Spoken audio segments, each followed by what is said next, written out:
Elizabeth, someone has murdered the maid. The world of Malcolm Noble's crime fiction.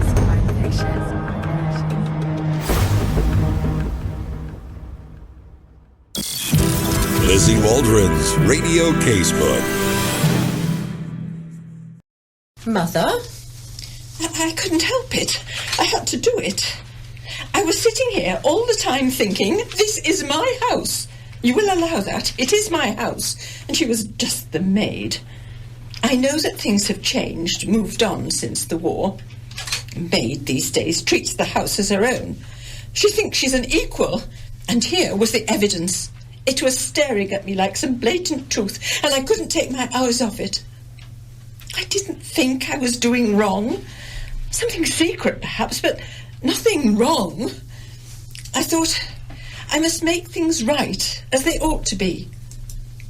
Everyone was out of the room, so I leant forward and I took it.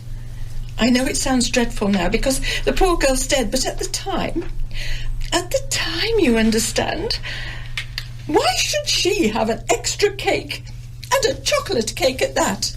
And the wrapper?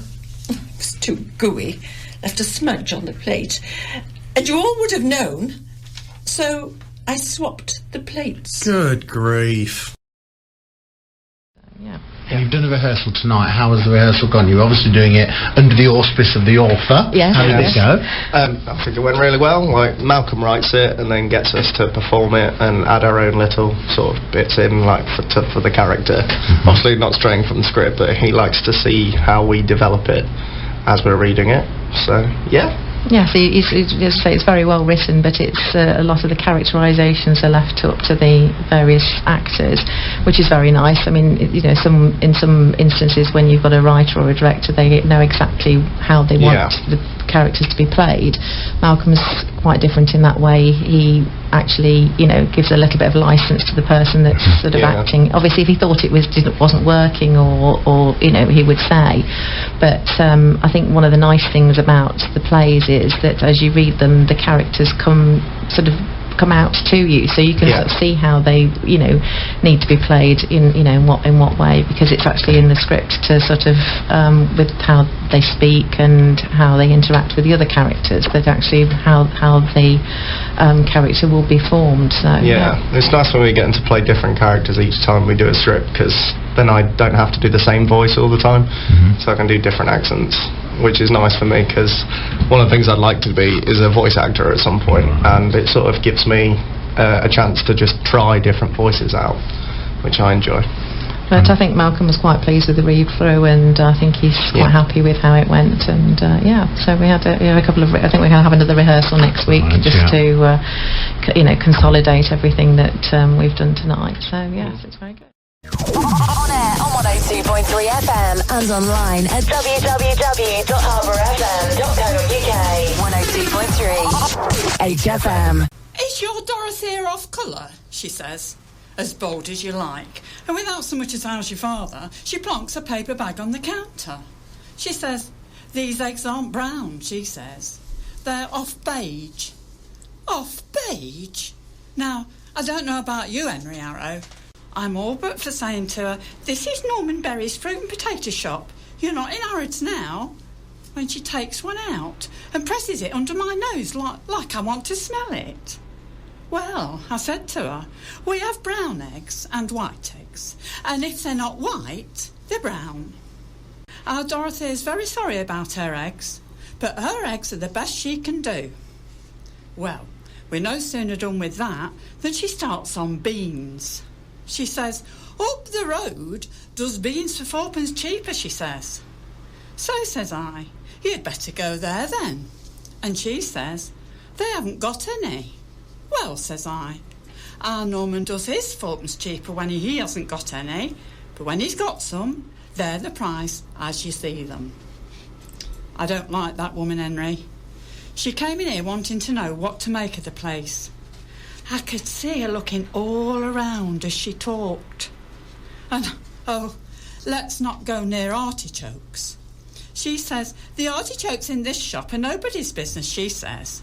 So I says, talking of nobody's business, but she comes back with a slander that shouldn't be given room beneath sainted ceilings. When I wrote this story as a radio play, I had to be very disciplined, and I think that's the main lesson that it taught me. Obviously there's a question of coming in on time, not too long, not too short, and remembering that you can only have so many players or characters in the studio at the same time. So yes, it was quite a discipline from the novels that I usually write. Before Christmas, Owen said that he was thinking of changing his show into more of a performing arts show.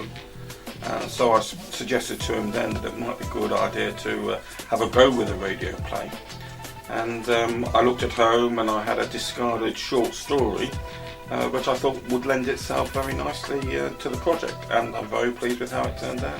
Yeah. I think I've been very fortunate in finding 5 excellent players to deliver Lizzie Waldron's Day Return. They're very busy, they're very committed, and when we had our first rehearsal, they seemed to take what I had written to an absolutely different level. They really did escalate it. So I'm very, very pleased with the commitment and the work that people have put in.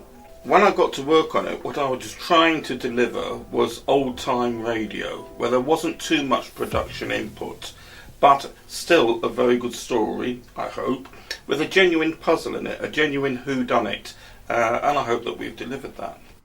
Elizabeth, I can find no nice way to say this. I've never known that to stop you. While your mother quite understands that you will want to take some degree of credit for this case, you must not overemphasise your part. No, Mother. After all, you were in bed and quite incapacitated throughout.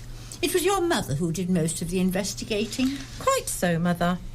It's only fair that people hear that to be the case. Malcolm Noble has written 15 mystery novels set in the south of England from the 1920s to the 1960s. He has presented his own weekly book programme on local radio and has had 2 plays produced on FM radio. Press reviews have emphasised his sense of place and atmosphere, his strong characterisation and first-rate storytelling. The world of Malcolm Noble's crime fiction.